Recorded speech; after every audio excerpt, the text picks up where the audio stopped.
Hey guys, welcome back. We're now in 7.7, which is all about factoring special cases. If you look at all three of these, they look like, for one, that they're still all trinomials. And I notice that they all start with a square term, whether it's x squared or p squared does not matter. So these kind of sort of look like AM method. You can use AM method still. Sometimes you have the easy version of AM method, no number in front. And sometimes you guys have the hard version of AM method when there is a number up front.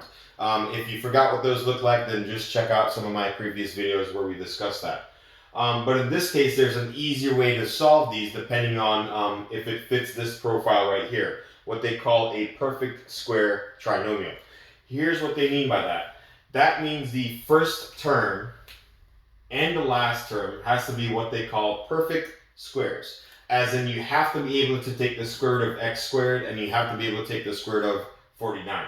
So these are pretty simple if you recognize them, okay? If not, you're probably going to end up using the AM method, either easy version or hard version. I will give you guys a heads up that if you use the hard version of AM method, you will get some very, very big numbers, okay? So let's go ahead and figure out how to factor it if indeed the first and the last term are perfect squares. So it's still going to factor into two parentheses. The square root of x squared is x, so they both get an x. Right? Just like before, x times x gives you your x squared. The square root of 49 is 7, so that means they both get a 7. Now, how do you get a positive 49 when you multiply these 7s? That means you got to have a positive 7 times a positive 7, right? So in this case, it's just x plus 7 times x plus 7. Your book and your test will probably simplify this even more. Since there's two of these, they're going to rewrite it as x plus 7 to the second power. That second power means there are two x plus 7s. All right, so this is how you would probably see the answer on a test.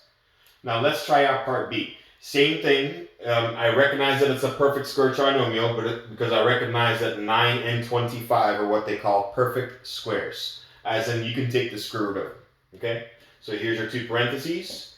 The square root of 9 is 3. And in case you guys forgot what square root means a number times itself should give you that number. So 3 times itself, 3, twice, gives you 9, right?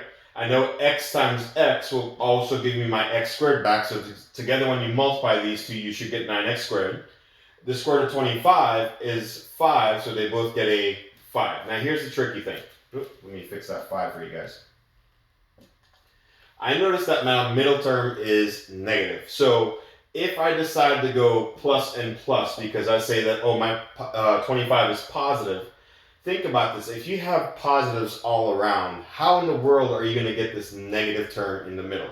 In that case, plus and plus wouldn't work, right? Because if you have all positives, there's no way you're going to get a negative. So in this case, the two positives don't work, but keep in mind, these two 5s still have to multiply to that 25, the positive 25. So in this case, the only other thing that would work is negative 5 times negative 5. That still gives you a positive 25 because these two negatives give a positive. And now these minus signs will give you that negative term in the middle. Again, you can check your work by distributing these or foiling these if you like. You don't have to, but it is a good way of checking your work. And this would give you negative 15x and another negative 15x, which does indeed give you negative 30x. I got negative 15 by simply multiplying these two things together, okay? Nice little shortcut on how to get your middle term. Now for part C, same thing. I recognize this is a perfect square trinomial because my first term and my last term are what they call perfect squares. So here goes my two parentheses. I know that the square root of 16 is 4 because 4 times itself twice, 4 times 4, that does give me 16. Now we don't have x times x anymore because we don't have an x squared, we've got a p squared. So here I'm going to say p times p, that's p squared. And I know that the square root of 25 is 5. Now this time I know for a fact they all have to be positives because if you look at your trinomial, everything in there was positive. So the only one you really have to watch out for is part B. If there's a negative sign in the middle, more than likely both of these will have to be negative. Now, just like before, the test or any sort of assessment you take will simplify both of these answers even more. They'll rewrite this one as 3x minus 5 to the second. Again, that second power, meaning there's two of these.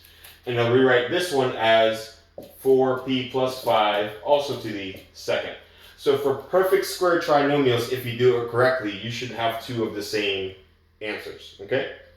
That's all we have for this video. And the next video will be, we'll still be in 7.7 discussing a different type of special case. All right, we'll see you guys in the next one.